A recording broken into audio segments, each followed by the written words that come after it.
Hi everyone. तो last time हमने thermodynamics में क्या सीखा था? हमने सीखा था कि ओपन सिस्टम क्या होता है, क्लोज सिस्टम क्या होता है, आइसोलेटेड, होमोजीनियस, हेट्रोजीनियस। उसके बेस पे एक क्वेश्चन भी किया था। साथ साथ थर्मोडायनेमिक्स का इंट्रोडक्टरी पार्ट किया था। ये एक्चुअली आप पढ़ क्यों रहे हो? एक्चुअली जब आप पढ़ रहे हो तो उसमें आप क्या क्या सीखने वाले हो और क्या क्या आप नहीं बता सकते। ओके, तो चलो अब हम आगे बढ़ते हैं, इसी चीज को आगे बढ़ाते हैं। ठीक है, तो मैंने बोला अगर एक ग्लास है ना, और उस ग्लास के अंदर वाटर मॉलिक्यूल्स हैं, है ना, वाटर के मॉलिक्यूल्स में काफी सारे होंगे, है ना। तो ये जो ग्लास है, मैंने मान लिया the glass of water is basically is our system. इसके अलावा जो भी पार्ट होगा उसे मैं क्या बोलूंगी? सराउंडिंग, है ना। जैसे मैंने आपको लास्ट वीडियो में क्या समझाया था बेटा, कि अगर मैं मान लेती हूँ मुझे दिल्ली यूनिवर्सिटी का सर्वे करना है, तो मैं पूरी दिल्ली यूनिवर्सिटी को एक साथ तो नहीं सर्वे कर सकती। तो मैं क्या करूंगी, मैं एक कॉलेज को उठाऊंगी और उसको सिस्टम मान लूंगी और उसको उसका सर्वे करूंगी कि एक्चुअली उसे कितने ग्रेड देने चाहिए, है कि नहीं, कितना ग्रेड देना चाहिए, बाकी क्या क्या करना चाहिए वो सब। तो वो हो गया हमारा सिस्टम। अगर दौलत राम कॉलेज को मैंने मान लिया सिस्टम, तो उसके अलावा जितने भी कॉलेज बने वो क्या हो गए बेटा? सराउंडिंग। और जो मेरी दिल्ली यूनिवर्सिटी वो क्या थी? वो थी यूनिवर्स। ओके, तो सिस्टम और सराउंडिंग को अगर मैं मिला दूं, सिस्टम और सराउंडिंग को अगर मैं ऐड ऑन करूं, तो मुझे क्या मिलेगा? मुझे मिलेगा यूनिवर्स। मुझे क्या मिलेगा? इन दोनों के एडिशन से मुझे मिलेगा यूनिवर्स। अगर सिस्टम था आपका दौलत राम कॉलेज DRC, तो सराउंडिंग हो गए आपके अदर कॉलेजेस, जो भी अदर कॉलेजेस थे आपकी दिल्ली यूनिवर्सिटी के अंदर। इन दोनों को मिला के क्या बनेगा? पूरी की पूरी दिल्ली यूनिवर्सिटी। क्लियर? तो दिल्ली यूनिवर्सिटी क्या थी? यूनिवर्स मान के चला, हम उसे यूनिवर्स मान रहे थे। सिस्टम क्या हो गया? दौलत राम कॉलेज। और सराउंडिंग क्या हो गई? उसके अलावा जितने भी कॉलेज बच्चे दिल्ली यूनिवर्सिटी के अंदर, सारे के सारे सराउंडिंग। ठीक है, तो ये तो बात हो गई सिस्टम और सराउंडिंग की। लेकिन जैसे ये सिस्टम है, हमारा ग्लास जो है, पानी का ग्लास है ना, ये सिस्टम है। तो इस सिस्टम को इस सराउंडिंग से कोई ना कोई तो अलग कर रहा है ना, तभी तो मैं कह रही हूँ कि ये सराउंडिंग है और ये एक सिस्टम है कि नहीं। तो वो जो इनको अलग कर रही है वो है इस पानी की ग्लास की walls. The walls of this glass वो डिफर कर रही हैं सिस्टम और सराउंडिंग को, वो अलग अलग कर रही हैं। तो इसे मैं क्या कहूंगी? This is we call at as a boundary. तो अब हम पढ़ने वाले हैं बाउंड्री के बारे में, कि बाउंड्री क्या होती है। सिस्टम और सराउंडिंग को जो अलग कर रही है उसे हम कहते हैं बाउंड्री। तो ये बाउंड्री होती क्या है, कितने तरह की होती है, होती क्या है, ये तो समझ लिया हमने। अब कौन कौन से टाइप्स पॉसिबल है इस बाउंड्री के, तो वो चलो देखते हैं। अगर मैं यहाँ पे बात करूं इस ग्लास को देखकर, तो मुझे पता है इस ग्लास में पानी के जो मॉलिक्यूल्स हैं और पानी के अलावा जो बाकी का सारा पार्ट बचा वो सराउंडिंग है ना। तो ये जो वॉल है, ये वॉल कैसी है, ये जो बाउंड्री है वो कैसी है? रिजिड है। इसे मैं रिजिड बाउंड्री कहूंगी ना, क्योंकि अगर मैं इसे तोड़ूंगी तो टूट ही जाएगी। रिजिड, सॉलिड है ना, तो रिजिड बाउंड्री है इसकी, रिजिड हुई। अगर एक रिजिड बाउंड्री है, तो दूसरी क्या होगी बेटा? अगर एक रिजिड बाउंड्री है तो दूसरी क्या होगी? अगर एक बाउंड्री, अगर मैं एक और बात बोलूं, रिजिड बाउंड्री भी है ना, एक और बात सोचते हैं। ये मुझे बाउंड्री दिख रही है ना, दिख रही है भाई, अच्छे से दिख रही है कि ग्लास है, ग्लास की जो वॉल्स है आई कैन सी क्लियरली। तो रिजिड के साथ साथ मैं इसको क्या बोलूंगी? ये एक रियल बाउंड्री भी है ना। रिजिड के साथ साथ ये रियल बाउंड्री भी है कि नहीं। अगर एक रिजिड है तो दूसरी क्या होगी? Non rigid. Opposite, take just opposite of this. Rigid मतलब मूव नहीं कर सकती, बिल्कुल भी नहीं।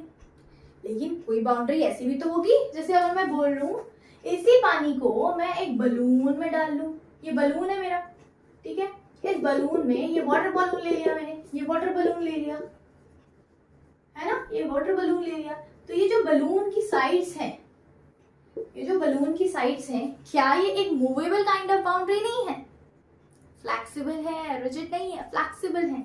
तो यहाँ पे एक बाउंड्री तो रिजिड हो जाएगी, एक हो जाएगी फ्लेक्सिबल। जैसे भाई प्रेस कर सकते हैं, है ना, अच्छे से, तो ये एक फ्लेक्सिबल बाउंड्री हो गई, तो ये एक रिजिड हो गई। अब एक बाउंड्री रियल हो गई, एक रियल है, तो दूसरी क्या होगी, उसका उल्टा क्या होगा, वर्चुअल या इमेजिनरी, है ना। इसका ऑपोजिट क्या होगा, इमेजिनरी। अगर मैं इमेजिनरी बाउंड्री देखूं तो मैं कहाँ देख सकती हूँ इमेजिनरी बाउंड्री? सोच के देखो, अगर ये ग्लास है, इसका पानी है, तो ये पानी का सारा कंटेंट यहाँ तक है, वो सारा का सारा बेटा लिक्विड होगा, ये लिक्विड है, लेकिन यहाँ पे इवेपोरेशन का फेनोमेना भी हो रहा होगा, ग्लास खुला हुआ है तो इवेपोरेशन भी हो रहा होगा। इसका मतलब इसके ऊपर एयर है, मिक्सचर ऑफ गैसेस, और एयर क्या है, इट इज अ गैस। मतलब इस लिक्विड और गैस के बीच में भी एक बाउंड्री जरूर होगी जो मुझे नहीं दिख रही, बट मैं इमेजिन तो कर सकती हूँ ना।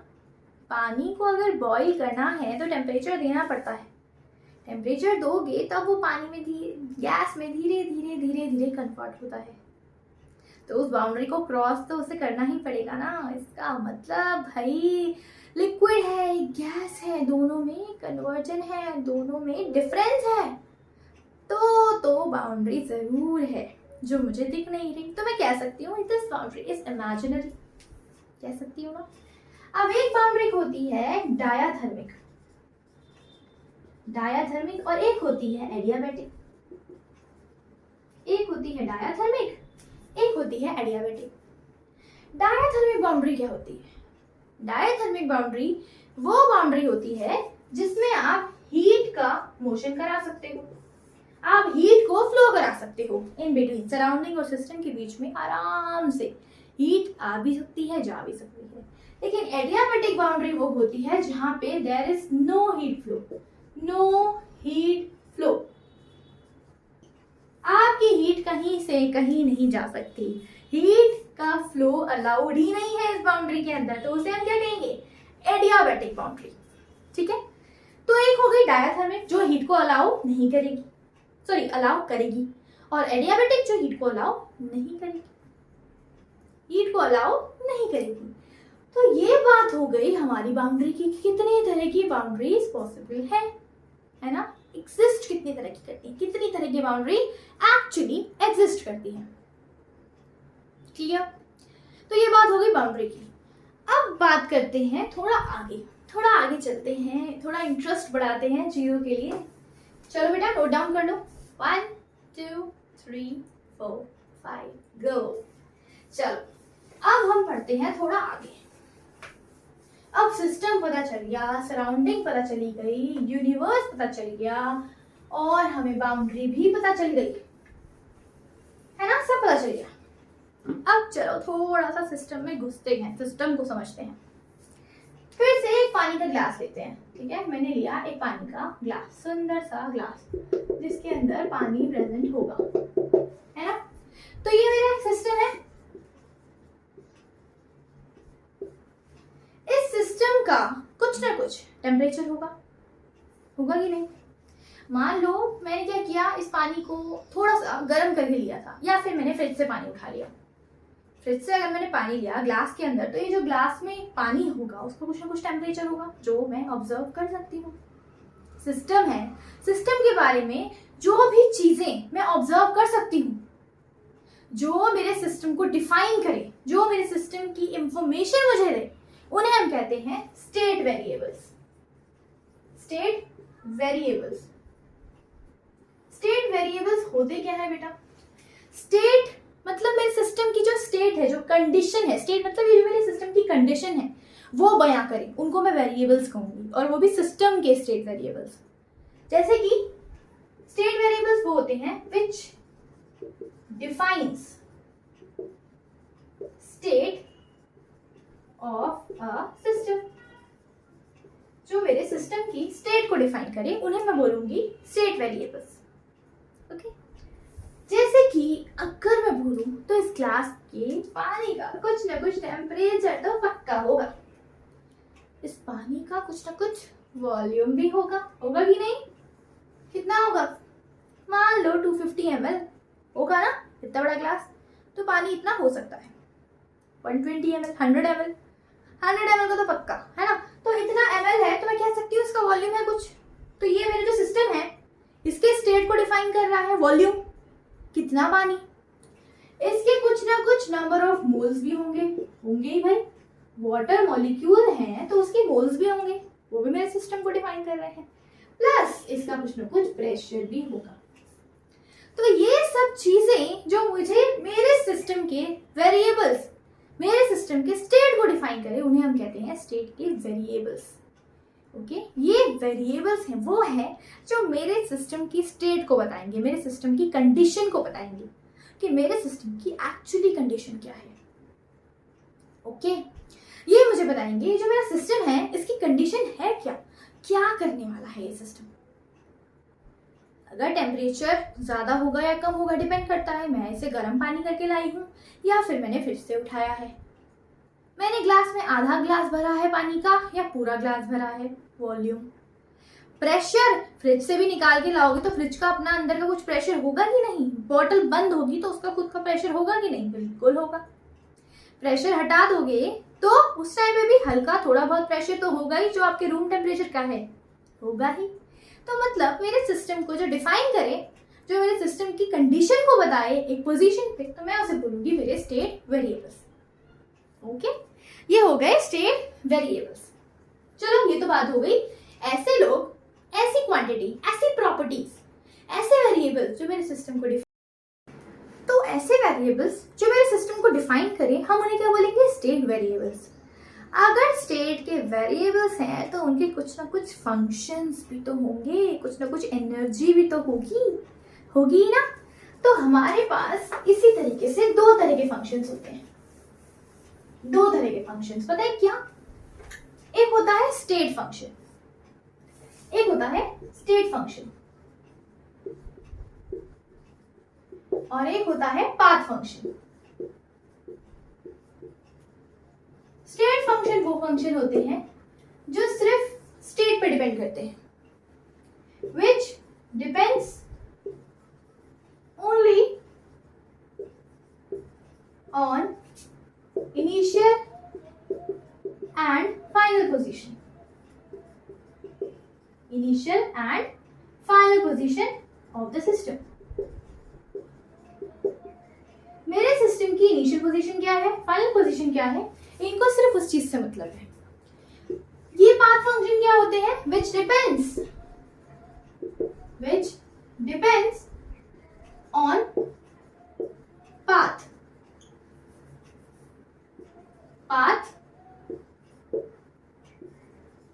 सिस्टम। मेरे सिस्टम की जो स्टेट है वो वहां तक जो पहुंची उसका पाथ क्या था वो डिपेंड करेगा। जैसे कि अगर मैं बोलूं दुनिया में थर्मोडायनेमिक्स के अंदर आप जितना भी कुछ पढ़ने वाले हो वो सब में पूरा पॉइंट ही स्टेट फंक्शन का है। अब सोचो कैसे? देखो, अगर मान लेते हैं किसी का भी, लोग जाते हैं जिम जाते हैं ना, लोग जिम जाते हैं और वेट लूज करते हैं, स्वेटिंग होती है, वेट लूज कर रहे हैं। अगर वो वेट लूज कर रहे हैं तो वो जितना ज्यादा हार्ड वर्क करेंगे उतनी जल्दी उनका वेट लूज होगा कि नहीं होगा? उनकी जो एनर्जी थी वो कन्वर्ट होगी कि नहीं? स्वेटिंग हो रही है मतलब हीट निकल रही है, बॉडी से हीट निकल रही है कि नहीं? तो एनर्जी आपने दो मोड में खत्म करी, एक तो वर्क की फॉर्म में, एक तो वर्क की मोड में, दूसरा आपने हीटिंग इफेक्ट भी निकाला बहुत ज्यादा अपनी बॉडी से, स्वेटिंग हुई, आपको हीटिंग इफेक्ट निकल रहा है बॉडी से, निकल रहा है कि नहीं? तो अगर मैं बोलूं कि एक बच्चा है, ठीक है, या फिर किसी को भी वेट लूज करना है तो वो अपने स्कूल जाएगा, ठीक है। अगर वो बच्चा स्कूल साइकिल से जाएगा तो भी उसका वेट लूज होगा, लेकिन वर्क इतना खास नहीं होगा, है ना। लेकिन अगर वही बच्चा जॉगिंग करके जाएगा, सोचो, अगर वही बच्चा जॉगिंग करके जाएगा, उसे वेट लूज करना है, बैग लेकर जॉगिंग करके भागते भागते हुए जाए, तो क्या उसका रूट थोड़ा लंबा नहीं हो जाएगा? क्या उसने ज्यादा हीट स्वेटिंग की फॉर्म में नहीं निकलेगी? क्या उसने ज्यादा वर्क नहीं किया? अगर वो शॉर्टकट से जाएगा, पाथ उसने शॉर्टकट वाला लिया, ठीक है। मान लेते हैं ये बच्चा है, ठीक है, उसे वेट लूज करना है, ठीक है। ये था उसका लॉन्ग रूट, जॉगिंग करके वो अपने स्कूल तक पहुंच गया, ठीक है। ये लॉन्ग रूट से गया, ऐसे घूम के पूरा। और एक बात था कि वो सीधा सीधा स्कूल जा सकता था, सीधा सीधा स्कूल, तो यहाँ पे उसको काम कम करना पड़ता है ना। अब जितना लंबा वो रास्ता तय करेगा, उतना ज्यादा क्या उसको वर्क नहीं करना पड़ेगा? उतना ज्यादा वो वर्क करेगा तो उतनी ज्यादा उसकी स्वेटिंग नहीं होगी, हीट रिलीज नहीं होगी? होगी ना, हीट रिलीज होगी। तो इसका मतलब है कि जो पाथ फंक्शन होंगे वो होंगे कौन से? हीट या फिर वर्क। क्योंकि वो डिपेंड करता है, जितनी ज्यादा मैं एक्सरसाइज करूंगी उतना जल्दी मैं पतली होंगी, है। जितना ज्यादा लोग जिम में टाइम स्पेंड करेंगे उतनी ज्यादा उनकी बॉडी बिल्ड होगी ना, है ना। तो ये सब चीजें कहाँ से पता चलेगी? ये सब पता चलेगी हमारे पाथ फंक्शन से। और पाथ फंक्शन है कौन बेटा? Heat and work. इसके अलावा जितनी भी एनर्जी की फॉर्म बची, temperature, pressure, volume, everything is what? State function. Everything besides heat and work. Heat और वर्क को छोड़ दो, उसके अलावा सब स्टेट फंक्शन है, सब के सब स्टेट फंक्शन है। जैसे कि अगर मैं मान लूं मैंने पानी लिया, गर्म पानी लिया, ठीक है। गर्म पानी जब मैंने लिया तो वो 100 डिग्री सेल्सियस पे था। थोड़ी देर बाद मैंने उसका टेम्परेचर चेक किया तो वो कुछ और आया। तो टेम्परेचर को कोई फर्क पड़ा? कोई फर्क पड़ा कि तुम कहां से कहां आए? कोई फर्क नहीं पड़ा।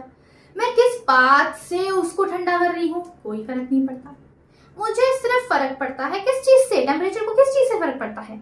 सिर्फ स्टेट से फर्क पड़ता है। अभी वो गर्म था, अभी वो ठंडा हो गया। तो change in temperature, state function. अगर मैं एनर्जी की बात करूं, मैंने किसी को थोड़े पैसे दिए, ठीक है। मैंने किसी को थोड़े पैसे दिए, ठीक है।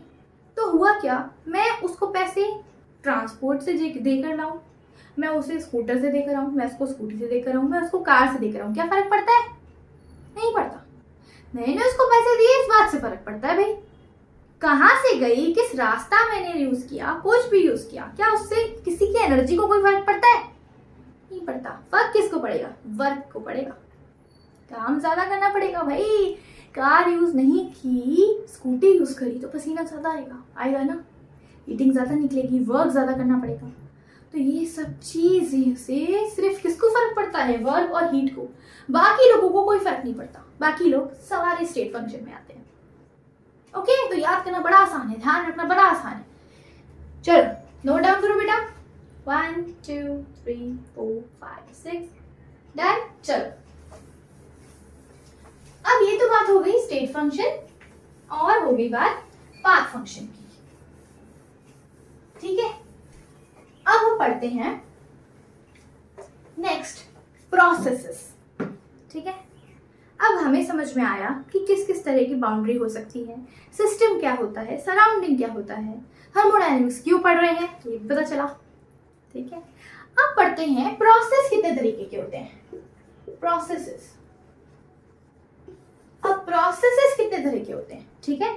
तो पहला पता है क्या होता है? पहला होता है आइसोथर्मल प्रोसेस। अब मुझे स्टडी करनी है तो मैं सारे वेरिएबल्स को लेकर तो काम नहीं कर सकती ना बेटा। मान लो मुझे एक ग्लास ऑफ पानी जो है, जो ग्लास ऑफ वाटर है, उसी को मुझे स्टडी करना है। उसका टेम्परेचर कितना, प्रेशर कितना, वॉल्यूम कितना, ये सब के बारे में स्टडी करना है। तो अगर मैं सबको ही चेंज करती जाऊं, टेम्परेचर को भी, प्रेशर को भी, वॉल्यूम को भी, हर चीज को चेंज करती जाऊं, तो क्या मैं उस सिस्टम को अच्छे से डिफाइन कर पाऊंगी? क्या मैं उस सिस्टम की स्टेट को अच्छे से समझ पाऊंगी? नहीं समझ पाऊंगी ना। मुझे पता करना है कि कोई एक इंसान है, उसकी कैपेबिलिटी एक पर्टिकुलर वर्क की तरफ कितनी है। अगर मैं देखना चाहती हूँ मेरी कंपनी को, मान लेते हैं एक सॉफ्टवेयर कंपनी है, ठीक है, और मैं चाहती हूँ कि मुझे एक ऐसा बच्चा चाहिए जो ऐप बनाए, ठीक है। अब क्या मैं उस बच्चे के अंदर और कोई खूबी देखूंगी? नहीं, मुझे उस सिस्टम के बारे में, वो जो बच्चा है वो मेरा सिस्टम है, मुझे उसकी एक ही चीज देखनी है, वो है ऐप। वो ऐप कैसे बनाता है, बाकी सब चीजों को मैं क्या करूंगी? कांस्टेंट। मुझे सिर्फ जिसके बारे में जानना है मैं उसी के बारे में स्टडी करूंगी। तो इसीलिए हम प्रोसेसेस पढ़ते हैं, क्योंकि हम सिस्टम की हर एक चीज को तुरंत तुरंत डिफाइन नहीं कर सकते। एक ही टाइम पे मैं हर चीज नहीं देख सकती, एक ही टाइम पे मैं हर चीज नहीं बता सकती किसी के बारे में, तो मैं बारी बारी से बता सकती हूँ। तो मुझे अगर एक चीज के बारे में स्टडी करनी है तो बाकी चीजों को मुझे कांस्टेंट रखना पड़ेगा। अगर 3 वेरिएबल्स हैं तो एक को कांस्टेंट रखूंगी और 2 को एक्सचेंज करूंगी, 1 2 1 2 1 2। ओके, इस तरीके से काम करेंगे। चलो करें। अब एक क्या होता है? आइसोथर्मल। आइसो मतलब सेम, थर्मल मतलब टेम्परेचर या हीट, है ना। तो अगर कोई प्रोसेस सेम टेम्परेचर पे होगा तो उसका प्रेशर चेंज होगा, वॉल्यूम चेंज होगा ना, होगा कि नहीं? लेकिन अगर मैं टेम्परेचर को भी कांस्टेंट नहीं रखती तो क्या मैं अपने सिस्टम को अच्छे से डिफाइन कर पाती? नहीं कर पाती, नहीं कर पाती मैं अपने सिस्टम को डिफाइन। ओके, इसलिए हमें एक चीज को कांस्टेंट रख के काम करना पड़ेगा अपने, इसीलिए हम प्रोसेस पढ़ रहे हैं।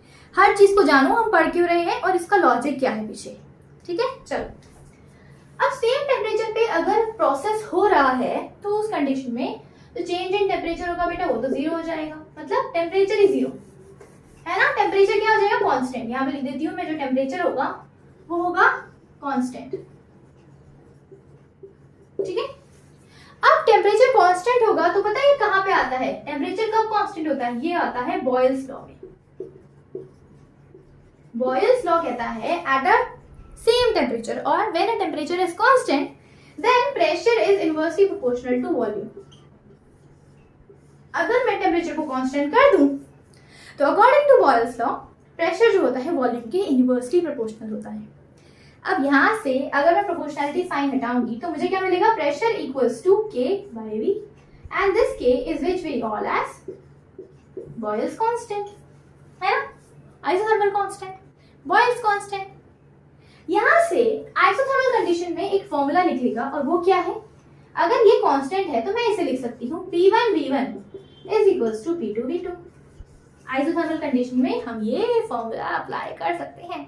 देखो, एक ही चीज से फॉर्मूला आ गया, इसीलिए बेसिक्स को समझना है, ठीक है। चलो अब इसका ग्राफ ड्रॉ करते हैं। ग्राफ कैसे आएगा? अगर मैं प्रेशर वर्सेस वॉल्यूम का ग्राफ ड्रॉ करूं तो कैसा आएगा ग्राफ? प्रेशर वर्सेस वॉल्यूम, ठीक है। ये आएगा ग्राफ बिल्कुल ऐसा, आएगा कि नहीं? बिल्कुल ऐसा ही आएगा, है ना। तो यहाँ पे अगर मैं बोलूं इस पूरे एरिया में, इस पूरे स्लोप के अंदर, ये जो मेरा स्लोप है, इस पूरे स्लोप के अंदर क्या चीज कांस्टेंट रहेगी? टेम्परेचर। चाहे मैं यहाँ लिखूं टेम्परेचर, यहाँ लिखूं ये वाला टेम्परेचर या ये वाला, हर जगह पे मेरा टेम्परेचर कांस्टेंट ही रहेगा। टेम्परेचर विल बी कांस्टेंट, ठीक है। हर एक जगह पे मेरा टेम्परेचर कांस्टेंट रहेगा। तो ये हो गया आइसोथर्मल का ग्राफ। ओके, अब ये हो गई आइसोथर्मल की बात कि आइसोथर्मल के केस में मेरा जो टेम्परेचर कांस्टेंट होगा तो लगेगा बॉयल्स लॉ। ओके, लगेगा बॉयल्स लॉ। अब बॉयल्स लॉ के केस में मुझे क्या मिलेगा? That pressure PV is equals to constant and P1V1 equals to P2V2। इसका मतलब क्या है? जब भी मैं टेम्परेचर को कांस्टेंट रखूंगी तो मैं प्रेशर और वॉल्यूम को वैल्यू निकाल सकती हूँ इन दोनों की। अगर मुझे 3 वैल्यूज गिवन है तो मैं 4th वैल्यू आराम से निकाल सकती हूँ। तो मेरे पास 2 वेरिएबल्स को मैं कंपेयर कर सकती हूँ जब मैं तीसरे वेरिएबल को कांस्टेंट रखती हूँ। ओके, इसीलिए मुझे उसे कांस्टेंट रखना है। चलो अब देखते हैं नेक्स्ट प्रोसेस, ठीक है। नोट डाउन करो बेटा, 1 2 3 4 गो। चलो अब हम नेक्स्ट प्रोसेस देखते हैं। नेक्स्ट जो प्रोसेस है वो है आइसोबारिक, ठीक है। वो जो प्रोसेस है वो है आइसोबारिक। अब आइसोबारिक प्रोसेस में बोलूं तो इसका मतलब क्या है? आइसो मतलब सेम, आइसो मतलब अगेन सेम, और बार किसकी यूनिट होती है भाई? किसकी यूनिट होती है? Bar is a unit of pressure, मतलब जहां पे सेम प्रेशर रहे, सेम प्रेशर, या फिर मैं बोलूं pressure must be constant. Pressure जो होना चाहिए वो होना चाहिए कांस्टेंट। प्रेशर जो होगा कांस्टेंट होगा, तो ये पता है कौन सा लॉ होता है? ये होता है चार्ल्स लॉ। ठीक है, यहां से हम पढ़ते हैं चार्ल्स लॉ। अब चार्ल्स लॉ क्या कहता है? जब भी प्रेशर कांस्टेंट होगा तो हमारे पास, सोच के बताओ, अगर आपके पास जो प्रेशर है वो कांस्टेंट हो जाए, क्या होगा? क्या होगा? सोचो सोचो सोचो सोचो सोचो सोचो सोचो सोचो। अगर प्रेशर कांस्टेंट हो जाए, पहली बात तो ये है कि अगर मुझे इस ग्राफ में देखना पड़े आइसोबारिक कर्व को, तो मैं देखूंगी प्रेशर कांस्टेंट है तो प्रेशर चेंज ही नहीं होना चाहिए। मतलब ये वाली जो वैल्यू है ये चेंज नहीं होनी चाहिए, वाई एक्सिस बिल्कुल चेंज नहीं होना चाहिए। तो ये क्या होगा? स्ट्रेट लाइन, है ना? मतलब ये हो गया मेरे पास आइसोबारिक कर्व। क्या हो गया बेटा? ये मेरे पास हो गया आइसोबारिक। तो इसे हम क्या कहेंगे? हम कहेंगे इसे चार्ल्स लॉ, है ना? तो यहाँ पे होगा क्या? चार्ल्स लॉ के अंदर जो वॉल्यूम होगा वो डायरेक्टली प्रोपोर्शनल हो जाएगा टेम्परेचर के। जो वॉल्यूम होगा वो डायरेक्टली प्रोपोर्शनल हो जाएगा किसके? टेम्परेचर के। तो पीवी में तो मुझे ग्राफ ऐसा दिखेगा। अगर मैं इस प्रोपोर्शनलिटी साइन को हटाऊं तो मुझे दिखेगा V इक्वल्स टू KT, है ना? और दिखेगा V अपॉन में T is equals to K, यही ना? तो मैं इसे क्या लिख सकती हूँ बेटा? मुझे एक फॉर्मूला मिलेगा यहाँ से, V1 T1 अपॉन में T1 equals to V2 upon में T2। यही मिलेगा मुझे फॉर्मूला, मिलेगा ना? यही फॉर्मूला मिलेगा।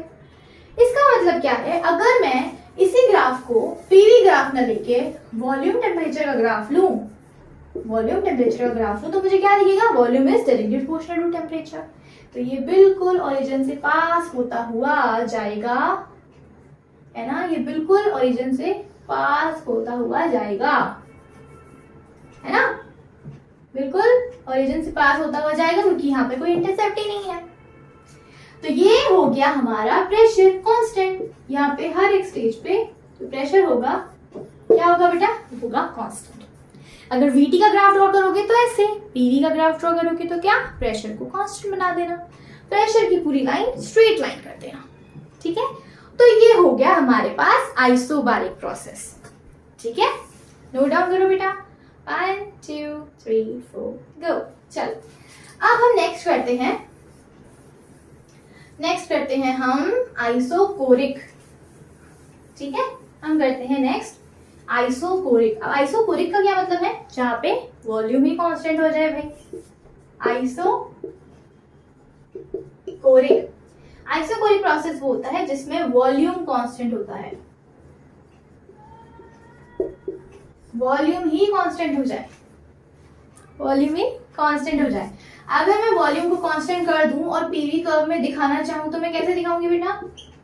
कैसे दिखाऊंगी मैं दिखाऊंगी इसे, अगर वॉल्यूम कांस्टेंट तो वॉल्यूम की लाइन पे कोई फर्क नहीं पड़ना चाहिए। देखो वॉल्यूम जो है वो इसी लेवल पे है, वो चेंज होगा ही नहीं, तो आप उसको ऐसे दिखा सकते हो, वॉल्यूम में कोई चेंज नहीं, आइसोकोरिक प्रोसेस। अब एक लास्ट होता है, वो होता है एडियाबैटिक प्रोसेस।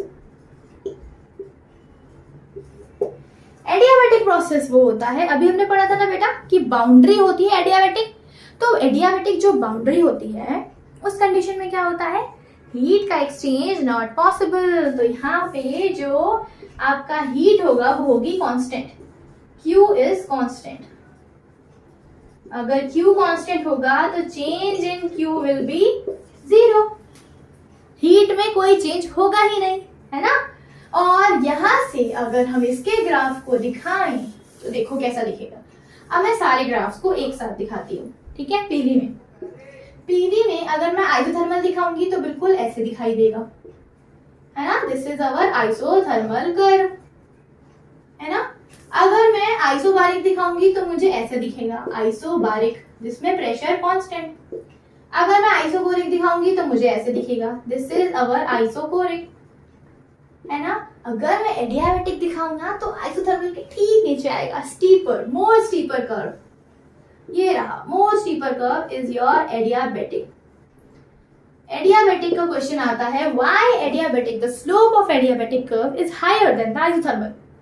तो यहाँ पे एक फॉर्मूला आता है, बताए क्या, PV gamma is equals to constant.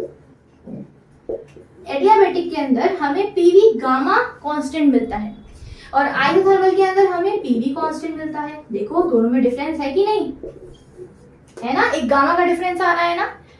तो एक तो रीजन यही हो गया कि ये जो एडियाबैटिक का कर्व है वो ज्यादा स्लोप क्यों आ रहा है, ज्यादा स्टीपर क्यों आ रहा है, क्योंकि वहां पे एक गामा ऐड होने वाला है और गामा कुछ ना कुछ दिखने वाला है, बड़ा मजेदार है गामा। ठीक है, चलो देखते हैं। ठीक है, सबसे पहले से नोट डाउन करो, 1 2 3 4 गो। चलो आज के लिए मैं इतना ही समझा रही हूँ। आइसोथर्मल, एडियाबैटिक, ये सब मैंने बताया आपको। मैंने आपको बताया कि बाउंड्री किस किस तरह की होती है। ठीक है, हमने बड़ा सिस्टम और सराउंडिंग को मिला के क्या बनता है, हमें समझा कि एक्चुअली ये होता क्या है कि नहीं। तो चलो अब हम स्टेट फंक्शन ये सब हमने पढ़ लिया, तो हम नेक्स्ट क्लास में पढ़ेंगे एक्सटेंसिव और इंटेंसिव प्रॉपर्टी, रिवर्सिबल और इरिवर्सिबल प्रोसेस और साइक्लिक प्रोसेस एज वेल, क्योंकि अभी प्रोसेस की पिक्चर थोड़ी थोड़ी बाकी है। ठीक है, तो चलो मिलते हैं नेक्स्ट क्लास में और फिर आगे बढ़ेंगे। Thank you, have a good day.